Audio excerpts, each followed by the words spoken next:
Executive versus autonomous functions. Why you need to know the difference and what you need to do about it. Let's get started.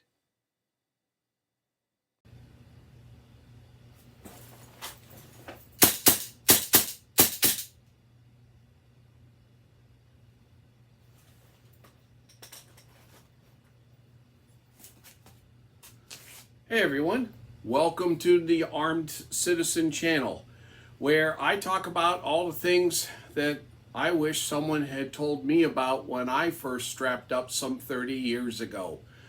Please like, share, subscribe, and I always appreciate your comments, the good ones and the bad ones. Each of them helps me deliver better content to you, so please let me know where I might have gone wrong, how I can do better, and what you might like to see on this channel. Let's get on to it. All right, everybody. We're going to talk today about executive functions versus autonomous functions. And the best way I can describe it is we're going to go driving. Now, when you first got your learner's permit, when you first got your license, what did you do? You paid attention to everything, and you had to think about everything, like how much pressure to put on the gas pedal, how much pressure to put on the brake, um, how to steer, where to steer in the lane, all these other kind of things. But then as you acquired experience in driving, what happened? You started thinking about the little things about actually operating the car a whole lot less. You still kept your eyes up and you still kept looking around to see what your environment is. However, you weren't donating as much attention to the miniature, or not the miniature, the autonomous functions of actually operating the vehicle. You paid attention to the speed, and then you would just tell your foot, back off or push up. And this is what you and I have to do when it comes to being an armed citizen. The executive function is where it's like an executive. What does an executive do? Well, they look at the big picture and they make decisions on that big picture. Then they pass that down the line and it's carried out. Your autonomous functions, fancy word for automatic or self-regulating, is where you don't have to think about it. When you were 18 months old, you had to think about how to walk, right? Do you have to think about how to put one foot in front of the other today? No. So this is what we have to have, our fundamentals in the autonomous zone. And what I mean by fundamentals, I'm talking about being able to defeat your concealed clothing, right? Get the jacket out of the way, pull the shirt up, whatever you need to do. Draw the weapon, build that good basic grip, extend out, draw aim onto the threat, and engage the threat. You should not have to really think about any of that.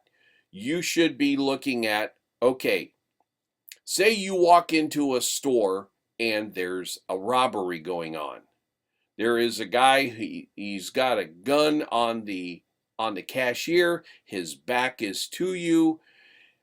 What do?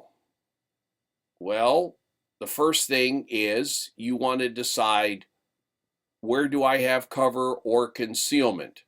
So you then tell your feet, move left, move right, get off that X, get behind that shelving.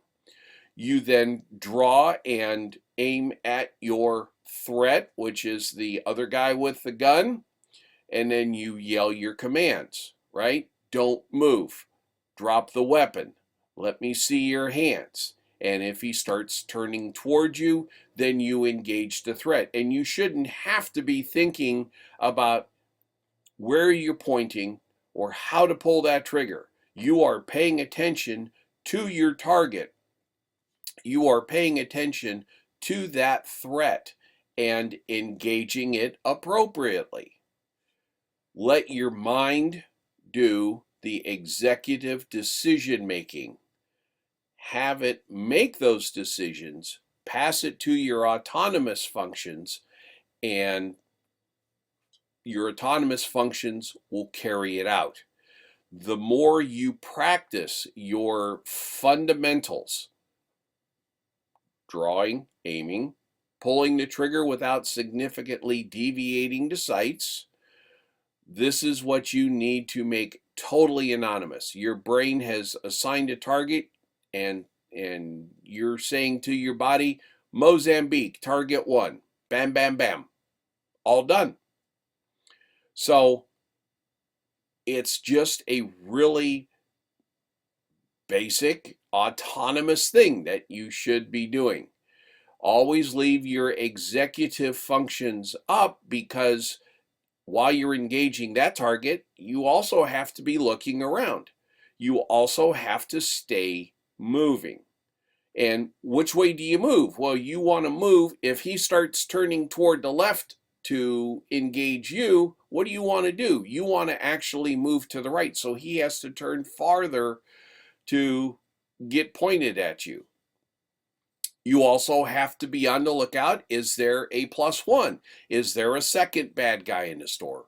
Is there a third bad guy in the store? And you have to locate them and engage appropriately. Again, this is all executive function, where you are assessing things, you're making decisions, but then your body autonomously executes your decisions. You don't have to be perfect. You don't have to be a John Wick. You do have to be better than your potential opponent. So this is why we train. Let's go ahead and always continuously improve our skills. Y'all have yourself a wonderful day. Thank you for watching the entire video. If what I discussed here was valuable to you, I ask that you like, share, and subscribe, and maybe drop a few coins in my tip jar to keep me in ammo. Thank you.